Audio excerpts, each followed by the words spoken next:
e pura, a palavra do Senhor, e corrige a vida impura do perdido pecador. Do Senhor a majestade, nesse livro posso achar fonte viva da verdade, os meus passos vêm guiar.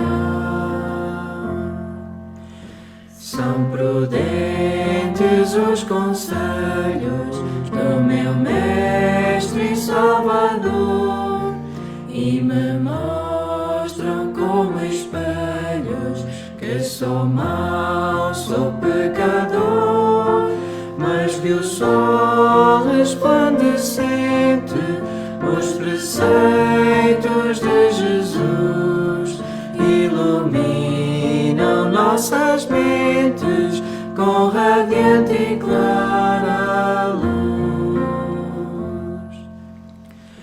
Livro santo verdadeiro que me ensina o amor de Deus, é precioso companheiro na jornada para os céus.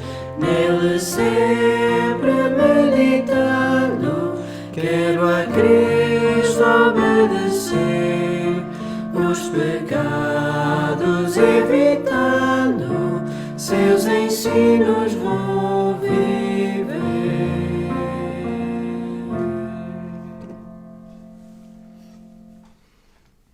Amém. Que assim seja, que esta oração, que esta afirmação seja uma proclamação honesta daquilo que está dentro de nós, nas nossas almas, nos nossos corações, nesta manhã. Convido os irmãos a abrirem as vossas Bíblias no Salmo 107. Nós vamos ler novamente os primeiros 3 versículos, como lemos a semana passada. Salmo 107.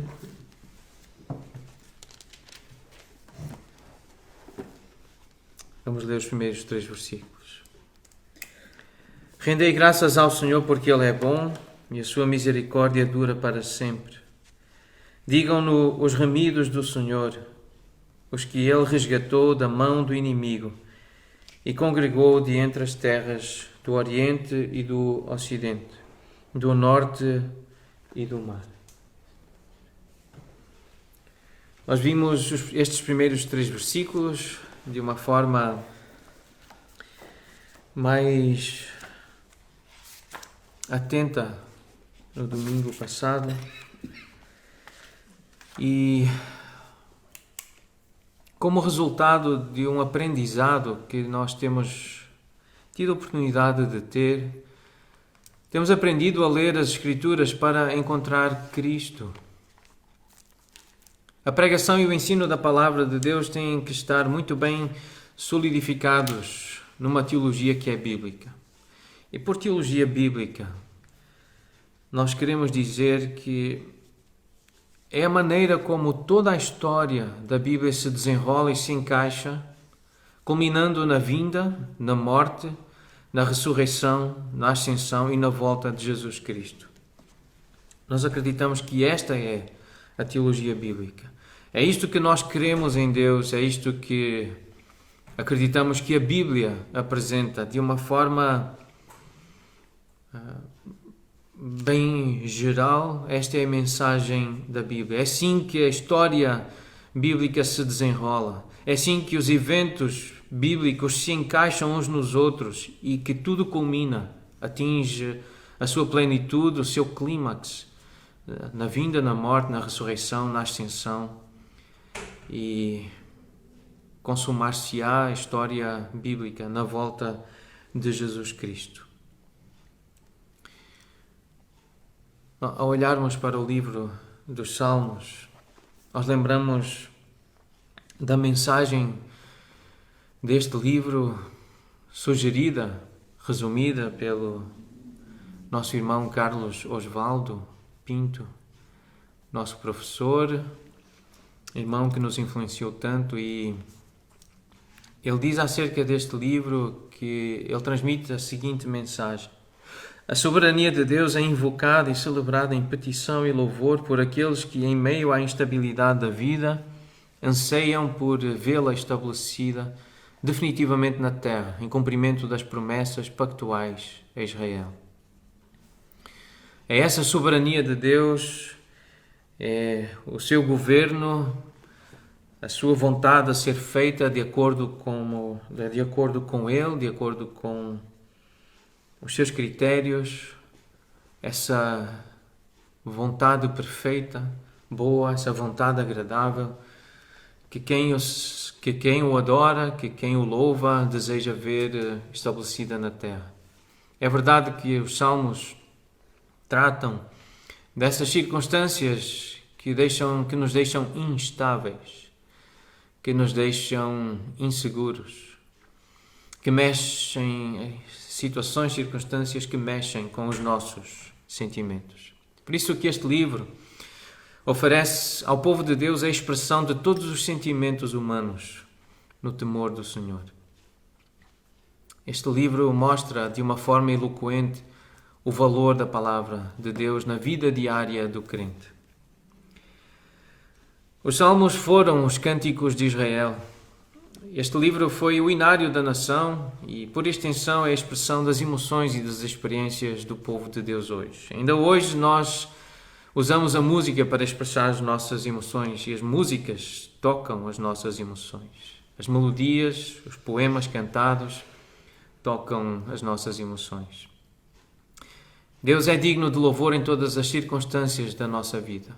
Até em momentos difíceis, em momentos de insegurança, de ansiedade, momentos de angústia, de instabilidade na vida, Deus é digno de louvor. Mesmo nessas circunstâncias, devemos render graças ao Senhor, porque Ele não deixou de ser bom. Ele continua a ser bom e a sua misericórdia, o seu amor leal, fiel, o seu amor infinito continua a ser revelado e a ser demonstrado sobre as nossas vidas. É verdade que muitas vezes surgem dúvidas na vida do Filho de Deus e elas podem ser expressas, como são expressas nos Salmos, mas elas deverão ser resolvidas culminando em louvor. É por isso que os Salmos estão aqui diante de nós, para nos estimular, apesar das dúvidas, apesar dos conflitos, apesar das angústias, apesar das cadeias, apesar das prisões e sofrimentos. Nós podemos terminar essas circunstâncias sempre com louvor, rendendo graças ao Senhor. Quando nós nos sentirmos com profundas necessidades, poderemos sempre encontrar um salmo que expressa o nosso sentimento mais íntimo. E este salmo, eu creio que ele pode expressar os nossos sentimentos interiores, íntimos. E como vimos a semana passada, Jesus é o pioneiro da nossa salvação. Ele não apenas nos tira do exílio, Ele conduz-nos para fora do exílio. Ele está conosco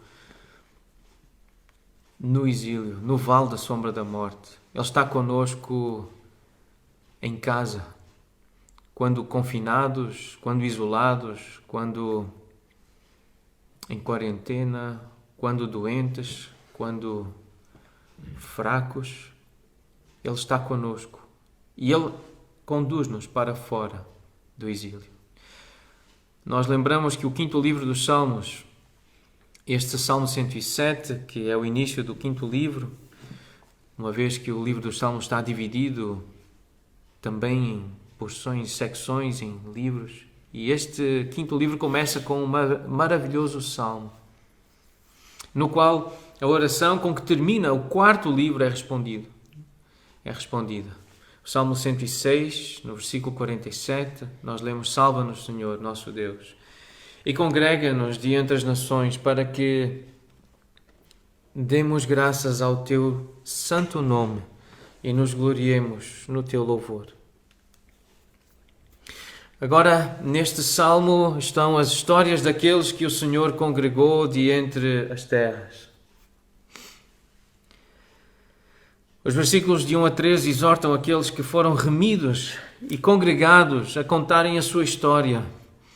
É a história do infinito amor, do Deus da aliança, do Deus que é bom. Deus é bom.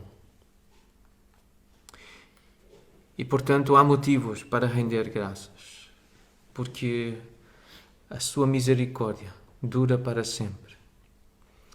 Este salmo apresenta 4 histórias. São 4 histórias paralelas e elas são contadas aqui neste salmo. Não são 4 histórias de diferentes grupos de pessoas. São 4 formas poéticas vividas por pessoas que contam. São 4 formas bem vivas de contar uma história do retorno do exílio. Essas pessoas estavam exiladas, essas pessoas estavam longe da sua cidade, da sua casa. Então estas histórias são formas poéticas vívidas ou vivas para contar uma história do retorno do exílio. Cada trecho começa com angústia. Isto leva a um clamor por auxílio. Versículo 6. Então, na sua angústia, clamaram ao Senhor. Versículo 13. Então, na sua angústia, clamaram ao Senhor. Versículo 19. Então, na sua angústia, clamaram ao Senhor. Versículo 28. Então, na sua angústia, clamaram ao Senhor. Esse clamor é respondido por Deus. Depois, essas pessoas, esse povo, é exortado a render graças a Deus pelo seu amor infindável. A palavra que está por detrás desta tradução, que na minha versão aparece misericórdia, algumas versões traduzem por amor fiel ou fidelidade. Na verdade, é uma palavra que em hebraico tem o som de hesed. E ela transmite a ideia de lealdade, bondade, benignidade, fidelidade. Esse amor leal. Um tipo infalível de amor, de delicadeza, de bondade.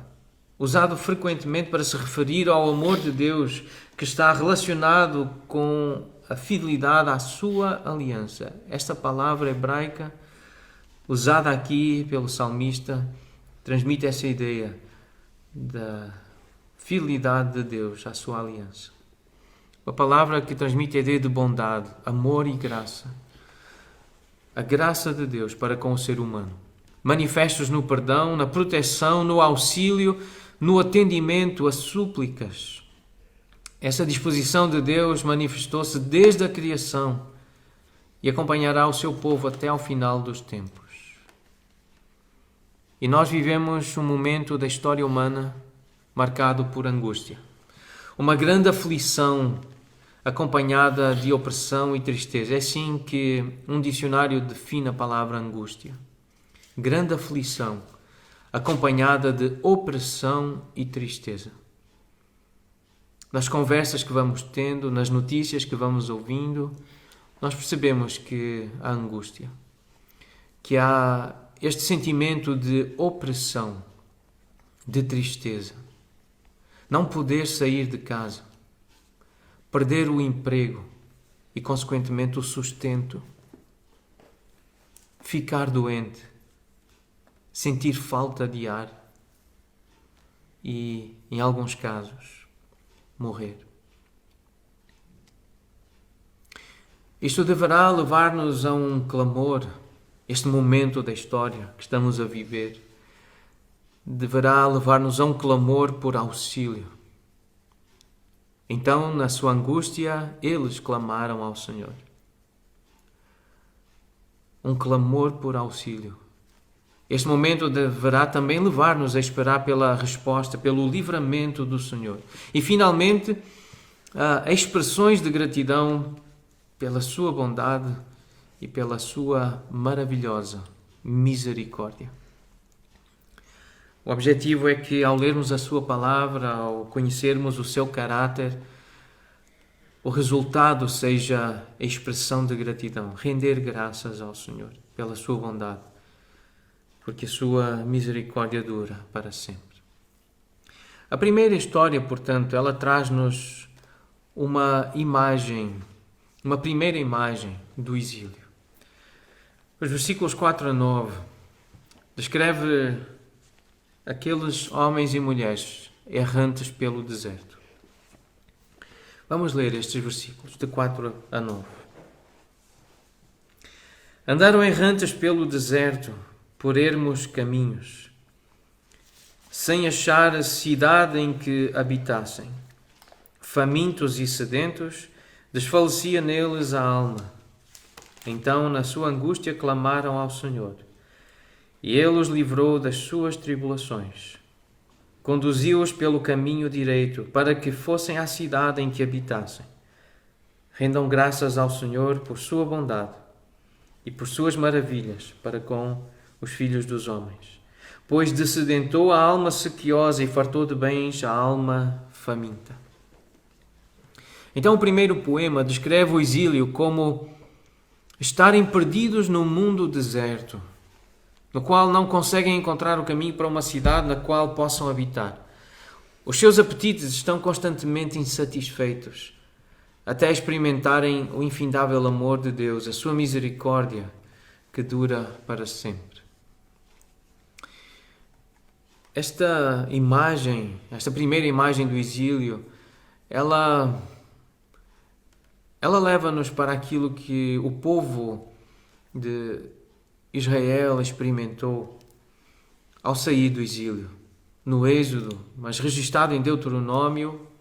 Nessa saída, passaram pelo deserto e viveram o deserto. E em Deuteronômio 8, versículos 2 e 3, lemos palavras do Senhor dirigidas ao povo: recordar-te-ás de todo o caminho pelo qual o Senhor teu Deus te guiou no deserto estes 40 anos, para te humilhar, para te provar, para saber o que estava no teu coração, se guardarias ou não os seus mandamentos. Ele te humilhou e te deixou ter fome. Então no deserto foi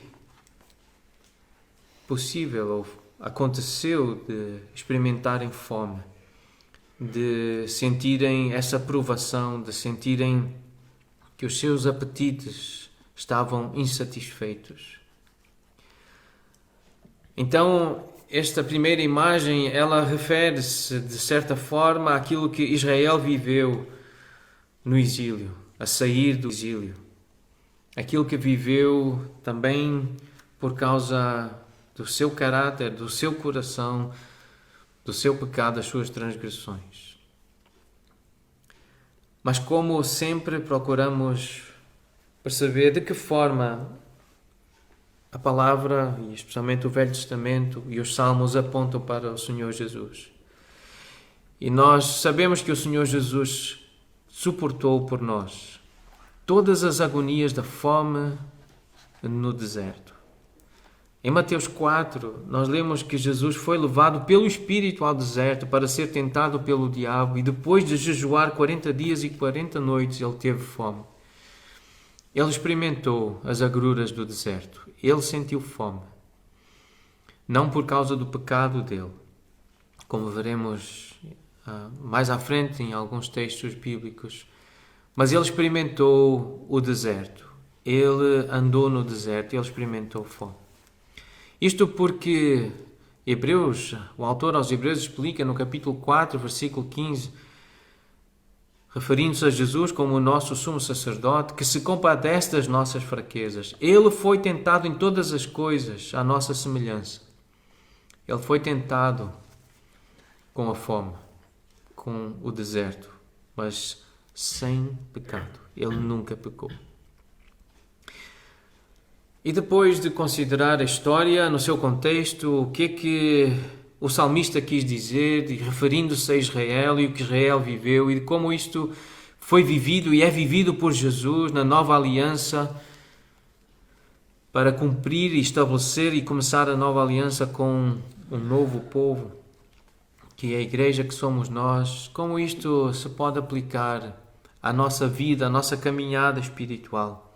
Há uma história nos Evangelhos que reflete um pouco daquilo que nós vivemos como humanos, errantes pelos desertos da vida. Em Lucas 15, lemos a história do filho pródigo. Certo homem tinha 2 filhos, o mais moço deles disse ao pai: Pai, dá-me a parte dos bens que me cabe. E ele lhes repartiu os haveres. Passados não muitos dias, o filho mais moço, ajuntando tudo o que era seu, partiu para uma terra distante e lá dissipou todos os seus bens, vivendo dissolutamente. O versículo 14 diz que depois de ter consumido tudo, sobreveio àquele país uma grande fome e ele começou a passar necessidade. Então ele foi e se agregou a um dos cidadãos daquela terra e este o mandou para os seus campos a guardar porcos. Ali desejava ele fartar-se das alfarrobas que os porcos comiam, mas ninguém lhe dava nada. Então, caindo em si, disse: Quantos trabalhadores do meu pai têm pão com fartura, e eu aqui morro de fome. Levantar-me-ei e irei ter com meu pai, e lhe direi: Pai, pequei contra o céu e diante de ti. Já não sou digno de ser chamado teu filho. Trata-me como um dos teus trabalhadores.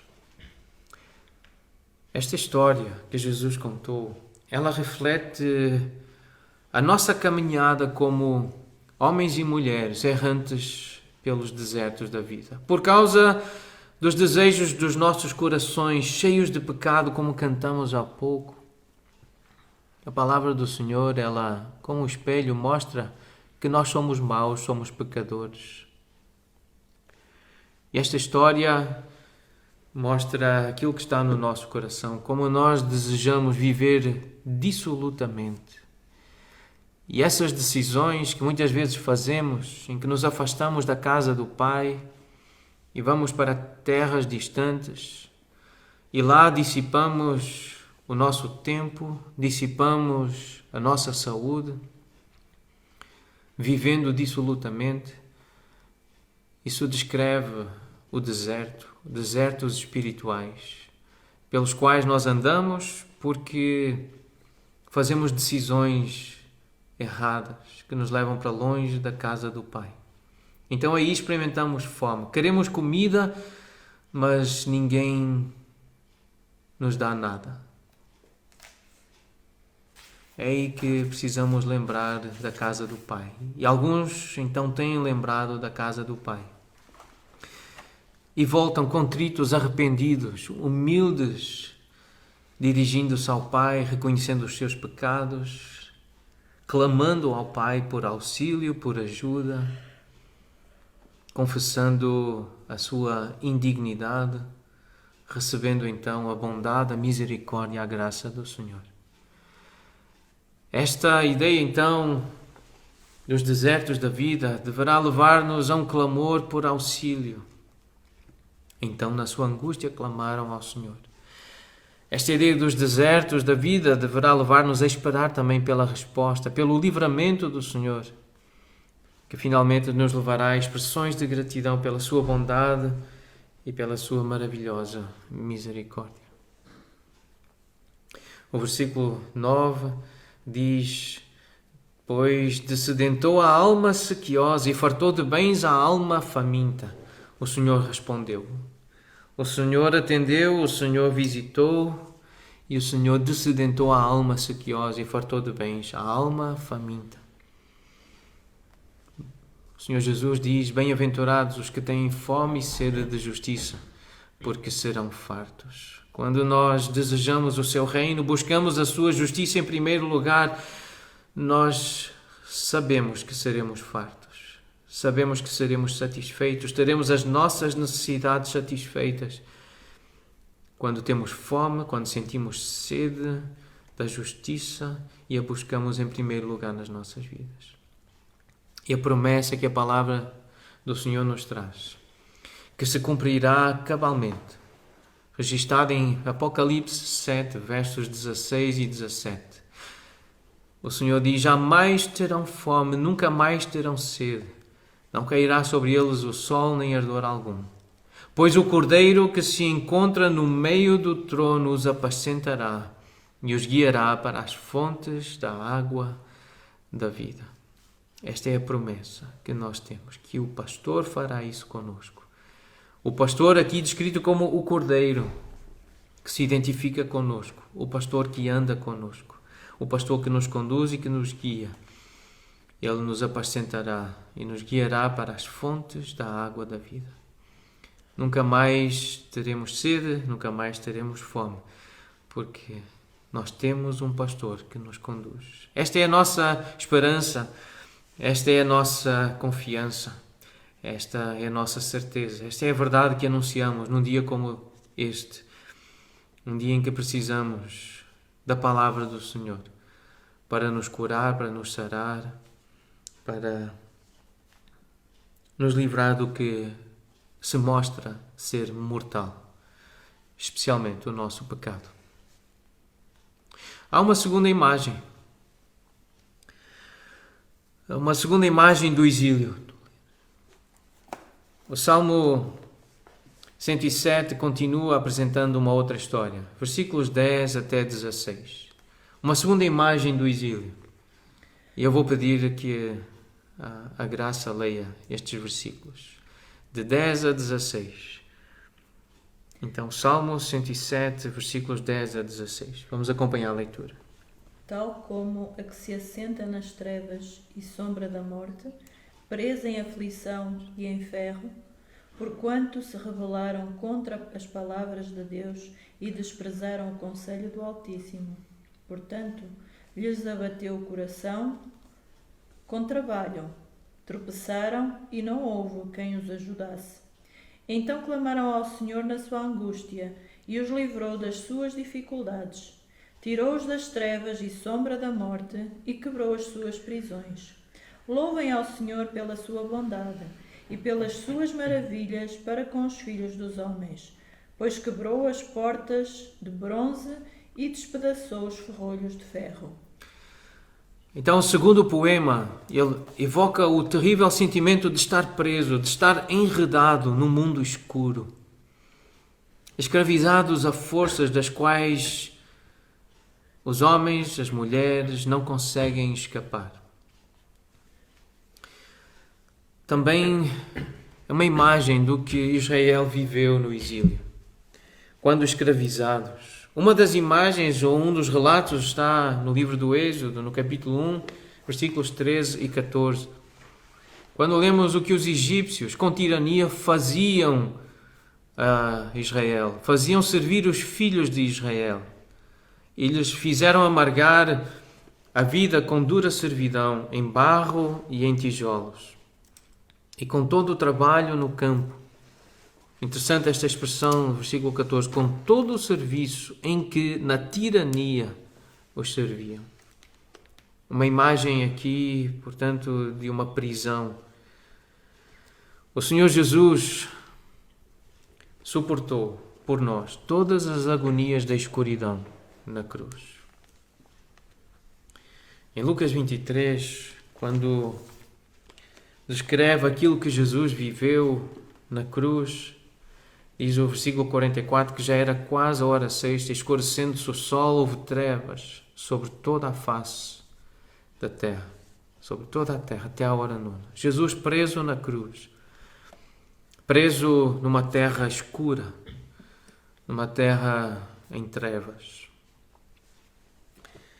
É interessante, muito interessante, lembrar do cântico de Zacarias, a profecia de Zacarias, quando, em Lucas 1, referindo-se a Jesus, versículo 78, ele diz que o povo de Deus seria visitado pelo sol nascente das alturas. Esse sol que viria para alumiar os que jazem nas trevas e na sombra da morte. Esta é a descrição daqueles que não conhecem Jesus, que ainda não viram Jesus, ainda não entenderam quem é Jesus. São pessoas que jazem nas trevas e na sombra da morte. E Paulo, falando com os crentes, referindo-se ao passado deles, antes de conhecerem Jesus, antes de ouvirem falar do sol nascente das alturas, Paulo descreve os homens como trevas. Pois outrora, Efésios 5:8 diz, outrora éreis trevas. Esta imagem também nos deverá levar a um clamor por auxílio, a esperar pela resposta, pelo livramento do Senhor. Porque é Ele o único que nos pode libertar dessas cadeias, dessas trevas escuras, dessa dura servidão. É o Senhor que tem poder para nos iluminar, para alumiar os que jazem nas trevas, os mortos nos seus delitos e pecados são incapazes de ver a luz do Salvador, a glória da salvação. É Ele que nos abre os olhos, é Ele que nos dá vida, é Ele que nos resgata, é Ele que nos compra, é Ele que nos vivifica para podermos ver a luz da vida. Isto finalmente deverá também conduzir-nos a expressões de gratidão pela sua bondade, pela sua maravilhosa misericórdia. Apenas o Senhor pode libertar, pelo seu infindável amor, pela sua misericórdia que dura para sempre. O versículo 16 diz então que arrombou as portas de bronze e quebrou as trancas de ferro. É o Senhor que faz isso. É Ele que arromba as portas, por muito grandes que elas sejam. É Ele que quebra as trancas, por muito firmes que estejam. É Ele que liberta os que estão enredados nas trevas. Por isso podemos cantar com Paulo o que parece ser um cântico em 1 Coríntios 15, versículos 55 a 57. Onde está, ó morte, a tua vitória? Onde está, ó morte, o teu aguilhão? O aguilhão da morte é o pecado e a força do pecado é a lei. Graças a Deus que nos dá a vitória por intermédio de nosso Senhor Jesus Cristo. Ele que ressuscitou, Deus o ressuscitou, rompendo os grilhões da morte, aquilo que o prendia, aquilo que nos prende, o medo que tantas vezes nos paralisa, o medo de morrer, de ficar doentes e morrer.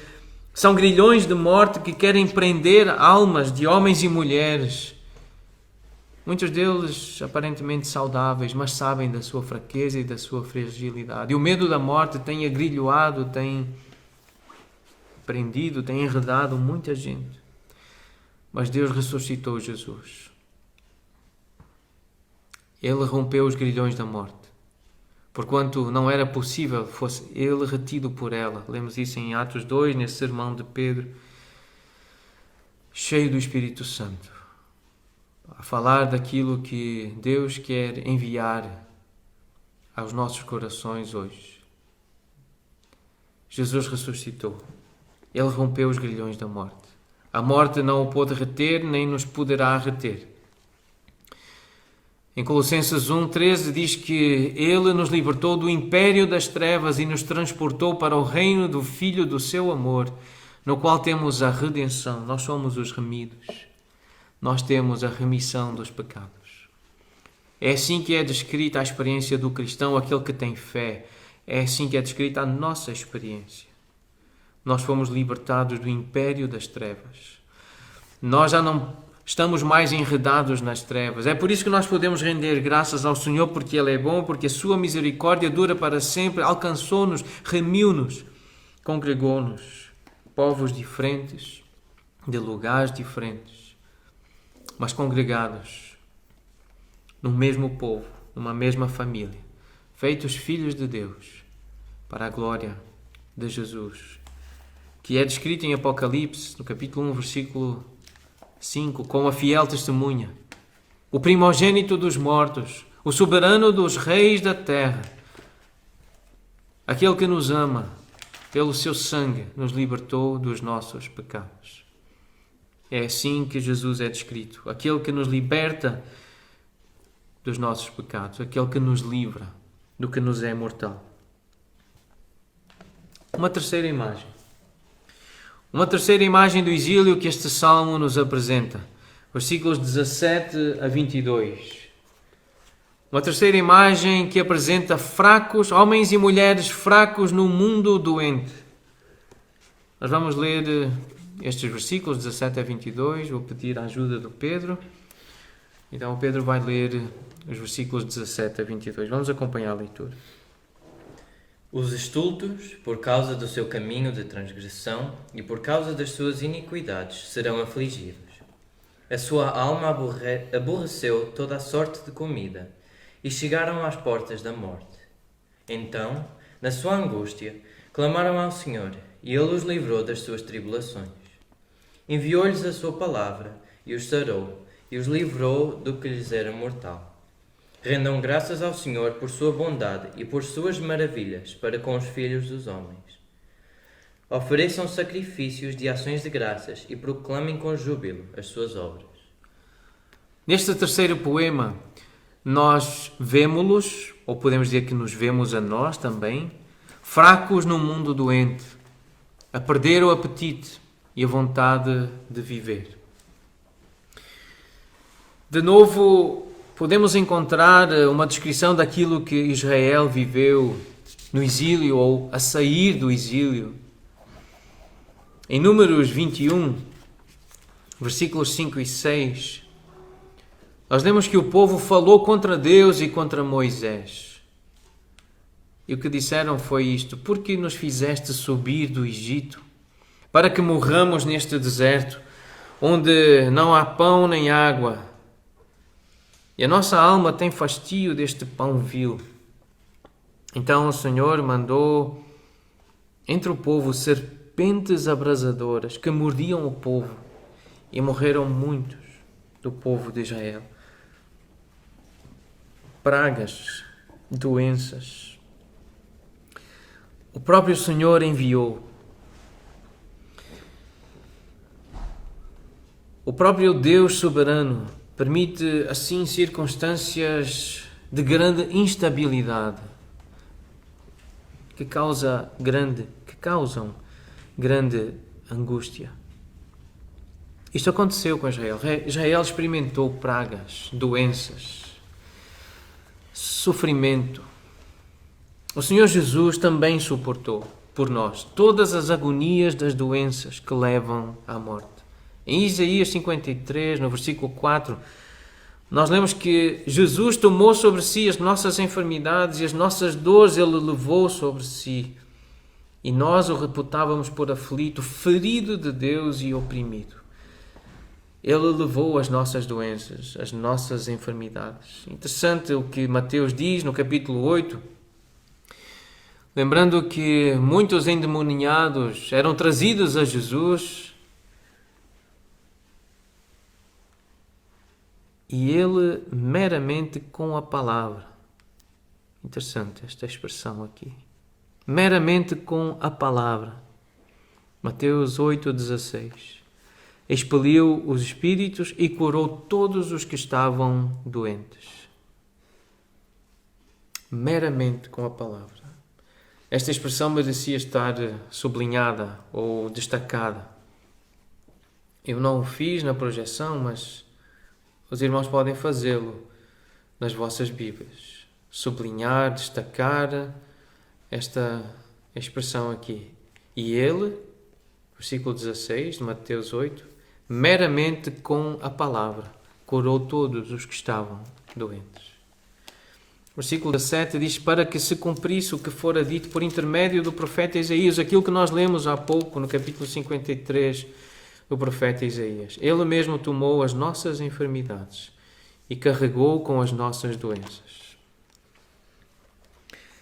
Então, este salmo descreve aquilo que Israel viveu, mas também aponta para Cristo, que experimentou esta fraqueza num mundo doente.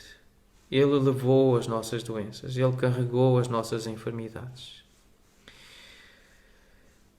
E o resgate chega, as emergências, os cuidados de saúde chegam quando o Senhor fala, quando Ele envia a sua palavra e os tira da sepultura. O versículo 20, central neste salmo, neste contexto que estamos a viver e aquilo que queremos destacar, enviou-lhes a sua palavra, versículo 20, e os sarou, e os livrou do que lhes era mortal. Interessante o que a sabedoria nos diz em Provérbios 16, versículo 24, que palavras agradáveis são como o favo de mel, doces para a alma e medicina para o corpo. Que palavras mais agradáveis existem, senão as palavras do nosso Senhor, que é bondoso, que é misericordioso. As palavras do Senhor são doces para a alma e as palavras do Senhor são medicina para o corpo. Que imagem linda aqui em Provérbios 16, 24. Esta palavra que, de acordo com o profeta Isaías, quando sai da boca do Senhor, ela não volta vazia. Ela faz o que lhe apraz e prospera naquilo para que o Senhor a designou. Quando o Senhor fala, a sua vontade é realizada. Ninguém resiste à sua palavra, à sua ordem. Esta é a nossa confiança, esta é a nossa fé. Ainda relacionado com esta ideia da fraqueza e de um mundo doente, um outro episódio que Israel viveu está registrado em Números 21, aquela praga que veio por causa da murmuração do povo em relação à comida. O Senhor disse a Moisés: faz uma serpente abrasadora, põe-na sobre uma haste, e será que todo mordido que a mirar viverá. E fez Moisés uma serpente de bronze e a pôs sobre uma haste. Sendo alguém mordido por alguma serpente, se olhava para a de bronze, sarava. Isto aconteceu porque o povo murmurava, o povo amaldiçoava o alimento que Deus lhes mandava. Aquilo deixou Deus irado. Então Deus enviou uma praga, mandou uma doença que fez com que o povo sofresse. Interessante nesta imagem que o Senhor falou com Moisés e diz: faz uma serpente. E Moisés fez a serpente. E se alguém olhava para aquela serpente de bronze, o texto diz, o versículo 9, que essa pessoa sarava. Isto faz-nos lembrar do versículo 20, e livrou-os do que lhes era mortal. Salmo 107, 20. E a forma como Jesus usa esta imagem está registada em João, no capítulo 3, versículo 14. O Senhor Jesus cita esta história, este evento, e diz: do modo porque Moisés levantou a serpente no deserto, assim importa que o Filho do Homem seja levantado, para que todo aquele que nele crê tenha a vida eterna. Jesus tem a intenção que se olhe para ele. O Filho do Homem, o Homem-Deus, foi levantado. Foi erguido naquela cruz. Foi pendurado naquele madeiro.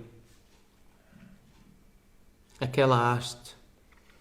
Para que os homens e mulheres doentes no mundo doente, fracos no mundo doente, olhem para o Filho do Homem, para o Filho de Deus, para o Salvador. Portanto, visto que temos a rodear-nos tão grande nuvem de testemunhas que têm vivido ao longo dos séculos, testemunhas oculares, testemunhas do poder de Deus, da comunhão com Deus, o autor de Hebreus, no capítulo 12, diz que nós nos devemos desembaraçar de todo o peso e do pecado que tenazmente nos assedia. E devemos então correr com perseverança a carreira que nos está proposta. E o versículo 2 diz então: olhando firmemente para o autor e consumador da fé, que é Jesus. Olhando para o autor e consumador da fé, olhando firmemente para o autor da nossa fé. É esta a aplicação que nós podemos fazer à nossa experiência como homens e mulheres no mundo doente, reconhecendo a nossa fraqueza. Nós precisamos olhar para aquele que nos pode curar, olhar para a mensagem da cruz. Se temos pão, se temos vinho, nós podemos, em família, olhar para o pão e para o vinho, lembrar de Jesus. Olhar para uma cruz sem um corpo, uma cruz que nos pode lembrar o que aconteceu no Calvário. Olhar para o nosso Salvador com os olhos de fé e sermos então libertos do que nos é mortal, curados, porque Ele nos enviou a sua palavra. Uma quarta e última imagem do Salmo 107 está nos versículos 23 a 32. E eu vou pedir então a Ana para nos ler esta última história, que descreve homens e mulheres temerosos no meio de ondas caóticas. Versículos 23 a 32. Vamos acompanhar a leitura com a Aninha. Os que, tomando navios, descem aos mares, os que fazem tráfico na imensidade das águas. Esses veem as obras do Senhor e as suas maravilhas nas profundezas do abismo. Pois Ele falou e fez levantar o vento tempestuoso, que elevou as ondas do mar. Subiram até aos céus, desceram até aos abismos, no meio destas angústias, desfalecia-lhes a alma. Andaram e cambalearam como ébrios, e perderam todo o tino. Então, na sua angústia, clamaram ao Senhor, e Ele os livrou das suas tribulações. Fez cessar a tormenta, e as ondas se acalmaram. Então se alegraram com a bonança, e assim os levou ao desejado porto. Rendam graças ao Senhor por sua bondade e por suas maravilhas, para com os filhos dos homens. Exultem-no também na Assembleia do Povo e o glorifiquem no Conselho dos Anciãos. Nesta história, medo do caos enche este quarto poema, à medida em que as ondas incontroláveis do caos os ameaçam tragar. É assim que começa esta última história, esta última imagem do exílio. As ondas, uma imagem de ondas caóticas que causam temor, que causam medo, que causam angústia, aflição, desespero. Há uma história no Velho Testamento que descreve de uma forma também muito vívida, muito viva, esta realidade, esta verdade espiritual. Foi vivida por Jonas, no livro de Jonas, no capítulo 1, por causa da desobediência de Jonas, que representa Israel e representa essa responsabilidade de ser luz para as nações. E por causa da sua desobediência e da sua tentativa de fuga do Senhor, diz o versículo 4 que o Senhor lançou sobre o mar um forte vento e fez-se no mar uma grande tempestade e o navio estava a ponto de se despedaçar. Mais à frente, no versículo 12, então, Jonas diz aos homens daquele barco: tomai-me e lançai-me ao mar e o mar se aquietará, porque eu sei que por minha causa vos sobreveio esta grande tempestade. Versículo 17. Deparou o Senhor um grande peixe para que tragasse a Jonas, e esteve Jonas 3 dias e 3 noites no ventre do grande peixe. É uma imagem muito clara daquilo que Jonas viveu representando, e viveu literalmente, representando Israel. Mas o Senhor Jesus, Ele suportou por nós todas as agonias do naufrágio nas ondas caóticas da ira de Deus. Em Isaías 53, no versículo 15, diz que o castigo que nos traz a paz estava sobre Ele. essa ideia da ira de Deus, dessas ondas gigantes da ira de Deus, que iriam ou deveriam ser lançadas sobre Israel, sobre as nações, sobre a terra, por causa da desobediência, da rebeldia, elas foram lançadas sobre Jesus. O próprio Senhor Jesus, ele explica, e fazendo a ligação com esta história de Jonas, com esta tempestade, em Mateus 12, versículo 39, o Senhor Jesus diz: uma geração má e adúltera pede um sinal, mas nenhum sinal lhe será dado, senão o do profeta Jonas. Porque assim como esteve Jonas 3 dias e 3 noites no ventre do grande peixe, assim o Filho do Homem estará 3 dias e 3 noites no coração da terra. Ele ficou no fundo dos oceanos. Uma linguagem, obviamente, metafórica, para descrever o que Jesus enfrentou por causa das ondas caóticas da ira de Deus lançada sobre a humanidade, mas que ele suportou, que ele levou sobre si. O Senhor Jesus viveu esta experiência de levar o castigo. Ele suportou as agonias do naufrágio nas ondas caóticas da ira de Deus. Mas pensando nos discípulos e pensando em nós, identificando-nos com os discípulos, uma outra história nos Evangelhos, em Mateus 4, nós lemos que, versículo 35, Jesus disse aos seus discípulos: passemos para a outra margem. Eu gostaria então de enfatizar esta expressão: Jesus disse, passemos para a outra margem. E, despedindo a multidão, levaram-no assim como estava no barco, e os outros barcos o seguiam. Ora, levantou-se grande temporal de vento e as ondas se arremessavam contra o barco, de modo que o mesmo já estava a encher-se de água. E Jesus estava na popa, dormindo sobre o travesseiro. Eles o despertaram e lhe disseram: Mestre, não te importa que pereçamos? E ele, despertando, repreendeu o vento e disse ao mar: acalma-te, emudece. O vento se aquietou e fez-se grande bonança. Então lhes disse: por que sois assim tímidos? Como é que não tendes fé? E eles, possuídos de grande temor, diziam uns aos outros: quem é este que até o vento e o mar lhe obedecem?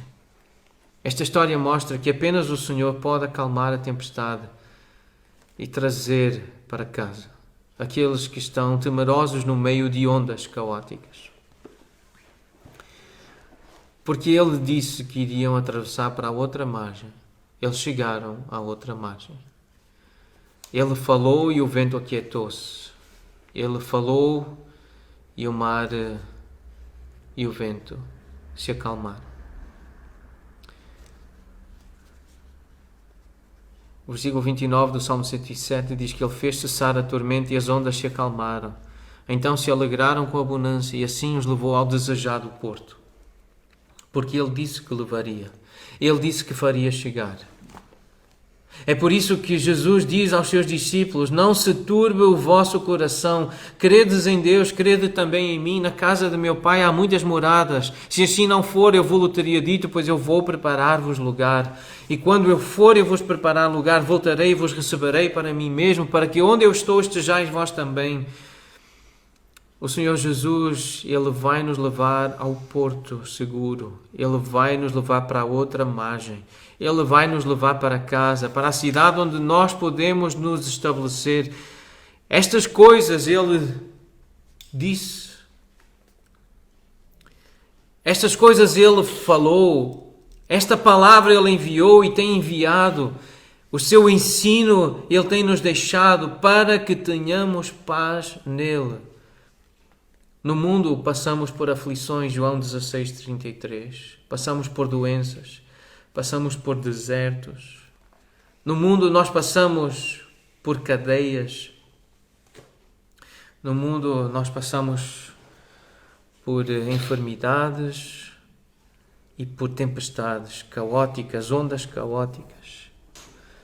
Mas o Senhor Jesus diz para termos bom ânimo, porque Ele venceu o mundo. Ele venceu os grilhões da morte.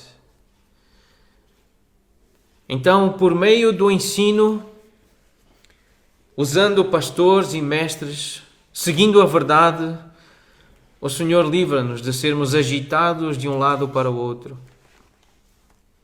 de sermos levados ao redor por todo o vento de doutrina, pela artimanha dos homens, pela astúcia com que induzem ao erro.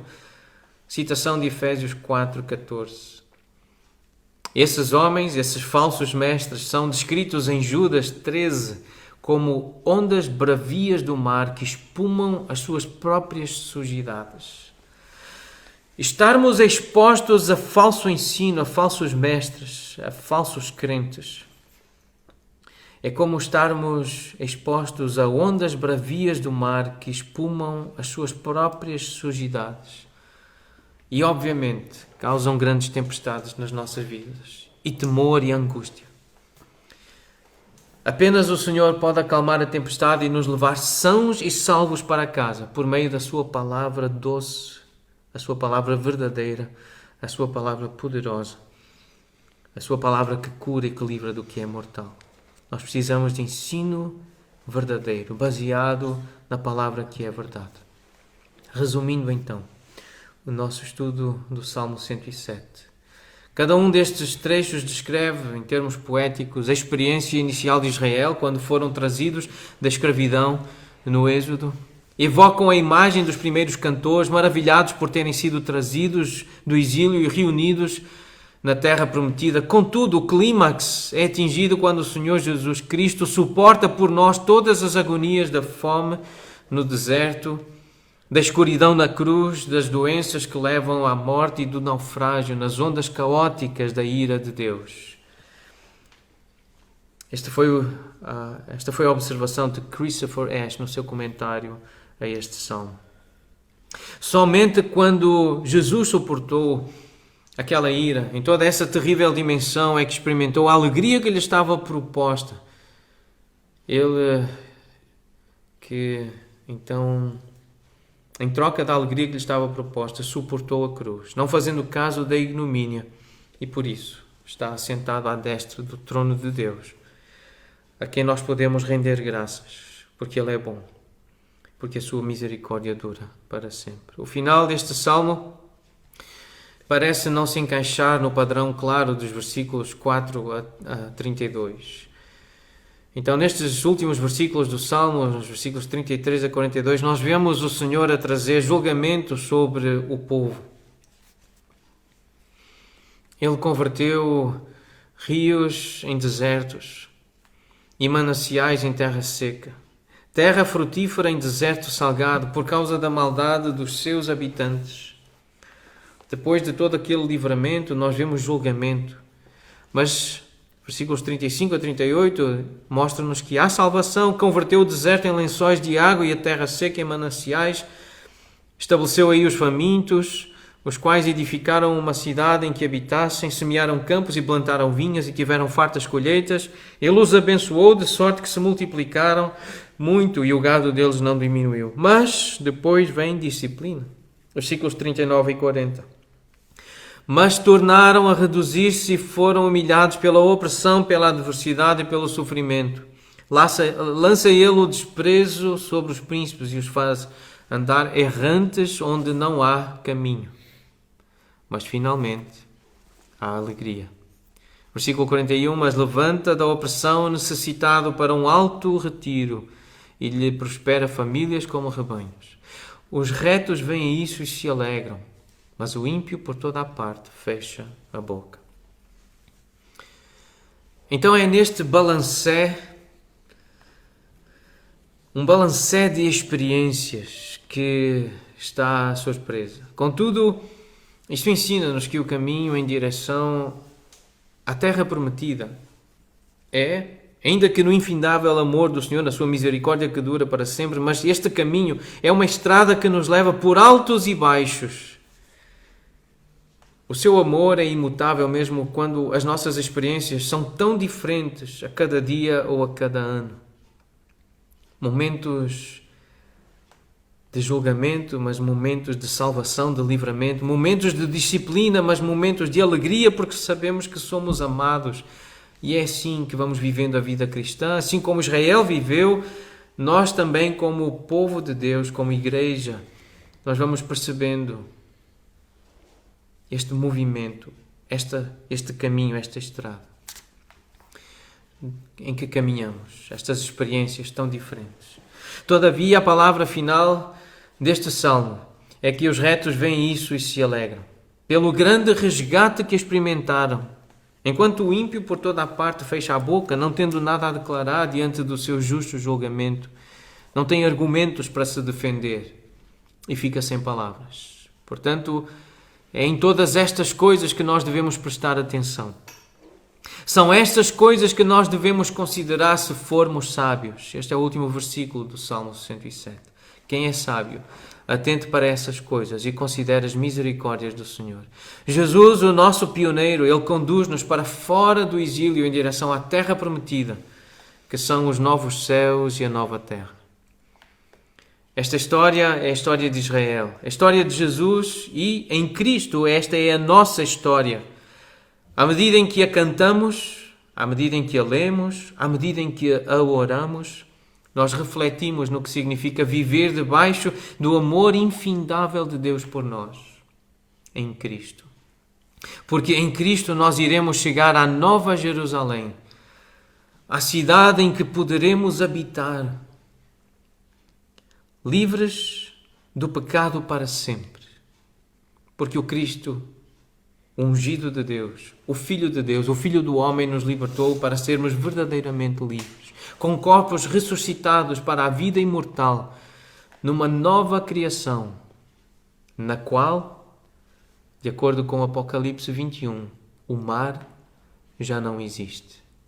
Vi novo céu e nova terra, pois o primeiro céu e a primeira terra passaram, e o mar já não existe.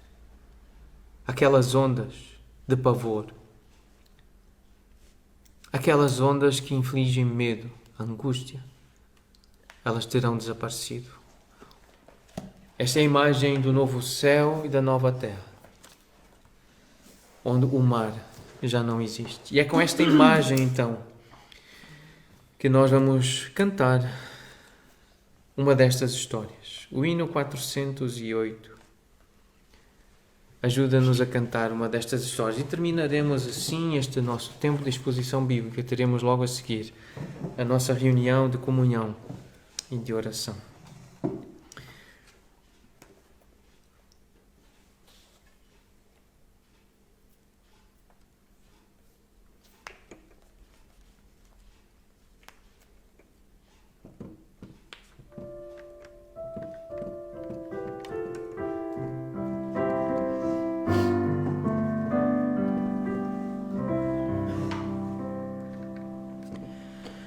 Mestre, o mar se revolta, as ondas nos dão pavor, o céu se reveste de trevas, não temos um Salvador.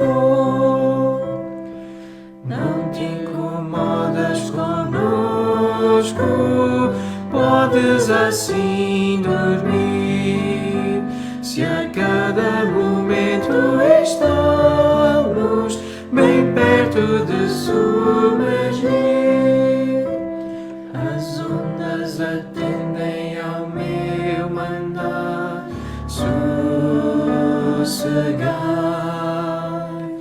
Seja o encapelado mar, a ira dos homens, as forças do mal, as águas não podem a não tragar, que leva o Senhor, Rei do céu e mar. Pois todos ouvem o meu mandar, sossegai, sossegai, convosco estou para vos salvar, sim, sossegai. sossegai.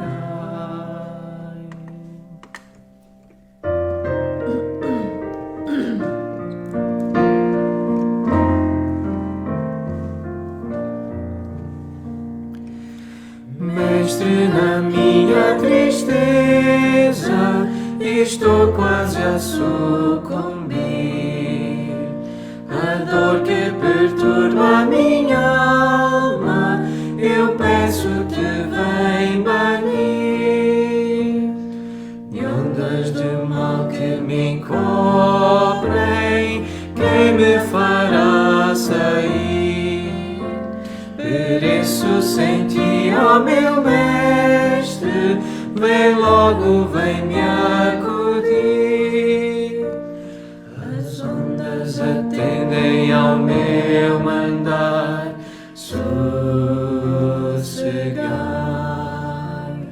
Seja o encabelado mar, a ira dos homens, as forças do mal, tens águas não podem a naufragar, que leva o Senhor, Rei do céu e mar.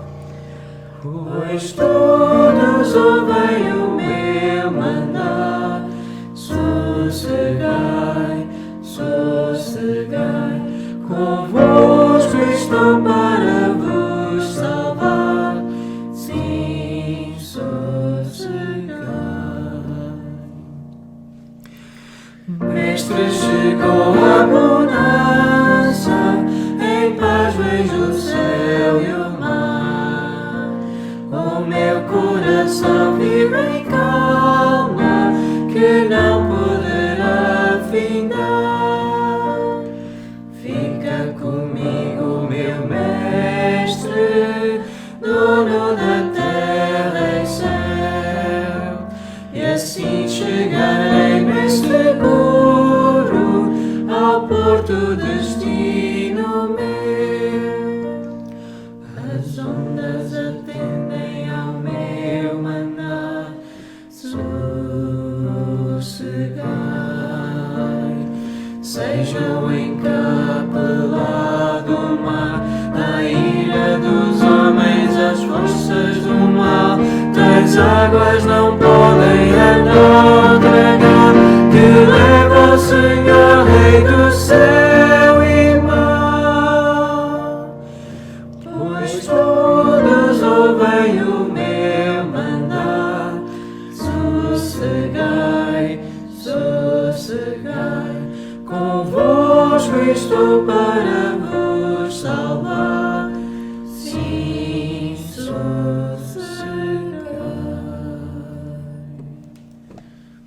Nosso Pai, obrigado porque nos tens enviado a Tua Palavra para nos curar, para nos sarar, para nos acalmar e nos fazer sossegar. És Tu que nos livras do que nos é mortal. És Tu que nos livras do nosso pecado.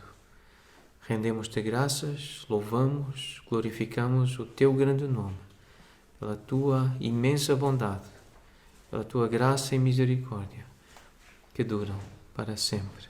Louvado sejas. Aleluia. Em nome de Jesus. Amém.